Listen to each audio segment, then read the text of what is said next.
வேலூரில் சுயேட்சையாக போட்டியிடும் நடிகர் மன்சூர் அலிகான் தனக்கு ஒதுக்கப்பட்ட சின்னமான பலாப்பழத்தை கொண்டு தேவாலயம் அருகே பாடல் பாடி வாக்கு சேகரித்தார். 150 லட்சம் கோடியை இந்த 9 வருஷத்தில் 10 வருடத்தில் 150 லட்சம் கோடியை உலக வங்கியிலேருந்து கடன் வாங்கியிருக்காங்க. தமிழ்நாட்டிலே 7 லட்சம் கோடிக்கு மேலே கடன் ஆயிடுச்சு. இதனுடைய ஆபத்தை உணராமல் இருக்கீங்க நீங்கள்லாம். அதாவது நாட்டை விற்றுட்டாங்க. நம்மள்கிட்ட வரின்னு வாங்கி ஜிஎஸ்டி போட்டு எல்லாம் பண்ணி 25 லட்சம் கோடியை அதானிக்கு தள்ளுபடி பண்ணியிருக்காங்க. சிஏஜி ஊழலில் 7.5 லட்சம் கோடிக்கு மேலே, பிரைம் மினிஸ்டர் ஃபண்டில் எத்தனையோ லட்சம் கோடி தெரியாது. இப்போ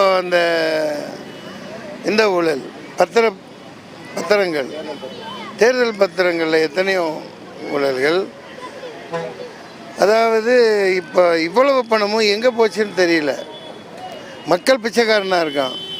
இது பேராபத்து. 150 லட்சம் கோடி ஒரு நாடு வாங்கியிருக்குன்னா நாட்டை எழுதி சாசனம் வித்தாச்சுன்னு அர்த்தம்.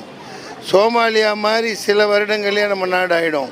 இந்த மலைகளை அதில் டிசைன் பண்ணி பாருங்களேன்.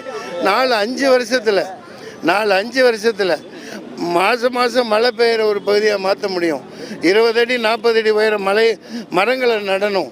போர் போட்டு ஆர்டிசின்னு விட்டா ஆயிரக்கணக்கான போர் போட்டு இதை உருவாக்கினா அப்படியே இந்த மாதிரி ஒரு சொர்க்க பூமி எங்கே இல்லைன்னு ஆக்க முடியும். நீர்வளத்துறையை வச்சுக்கிட்டு அவன் ஆக்கி தின்னுட்டுருக்கான், ஆட்டை போட்டு திங்கிறான். அவங்கள ஆட்டை போட தான் நான் வந்திருக்கேன். நன்றி. வெல்க. பலாப்பழம் வேணுமா? பலாப்பழம் பாய் பிடி பாய்.